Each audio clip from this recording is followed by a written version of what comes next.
La puissance de la parole de Dieu avec le prophète Augustin Bikoy. Médite jour et nuit.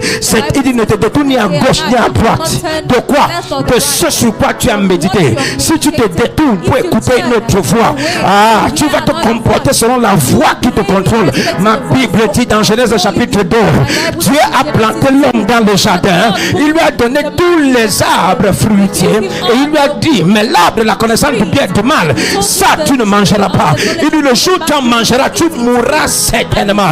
Il dit, mais tu ne mangeras pas de l'arbre de la connaissance du bien et du mal, car le jour où tu en mangeras, tu mourras. Et Dieu a laissé l'homme dans le jardin et l'homme a écouté la voix de Dieu. Sauf que quelques jours plus tard, lorsque Dieu a amené en manifestation la femme, Dieu a déposé la femme à côté de l'homme.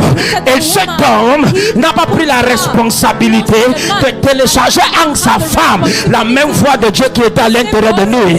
Et cette femme a commencé à écouter d'autres voix, la voix des animaux, la voix du serpent. Et le diable était malin. La Bible dit que le serpent était l'animal le plus rusé parmi les animaux qui étaient dans le jardin d'Éden. Et le diable passait par le serpent afin de donner sa voix à la femme. Et parce que la femme a logé la voix du diable en elle s'est comportée contrairement à l'instruction que Dieu avait donnée. Il y a quelqu'un sous le toit de ma voix. J'ai envie de te poser une question. Tu es comme tu es. À cause de quelle voix? Quelle est la voix qui te contrôle? Qu'est-ce qui t'empêche d'aller évangéliser? Qu'est-ce qui t'empêche? Qu'est-ce qui t'amène à murmurer contre un leader, contre le ministre, contre le pasteur? Quelle est la voix qui te contrôle? Plusieurs disent Amen parce qu'ils ont écouté un message, mais le message là ne se dépose pas en eux. La preuve, après le culte, tu regardes ses habitudes, tu regardes son caractère, tu regardes ses résultats. Il n'y a rien de la parole de Dieu. Ça veut dire que pendant qu'il est à l'église, il dit Amen parce que c'est sa coutume de dire Amen, c'est sa tradition de dire Amen. Mais la parole de Dieu n'est pas logée. Plusieurs chrétiens pendant des années sont à l'église, mais la parole de Dieu n'est pas logée à l'intérieur d'eux. Alors ils sont contrôlés par d'autres voix. Et ce sont les voix là qui déterminent tes pensées, les pensées qui t'animent. Et tes pensées vont renvoyer des images. Et les images vont déterminer tes actions. Et tes actions vont déterminer ta personnalité.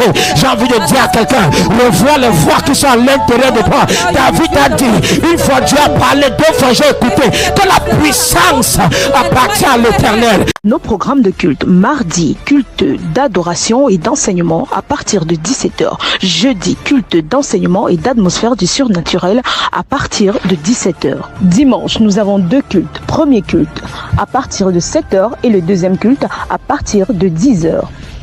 CBC Chapelle Holy Ghost Bomono, Dikolo Paris. CBC Chapelle Holy Ghost d'Ibobari situé après l'école ETA.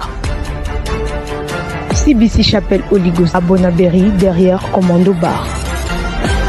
Lundi, Carrefour Maison Blanche, Bravo Plaza. Nos programmes de culte, mercredi à partir de 17h et le vendredi à partir de 17h. Retrouvez-nous sur nos différentes pages Facebook, Prophète Augustin Bikoy, YouTube, CBC Chapelle Holy Ghost et TikTok, Prophète Augustin Bikoy.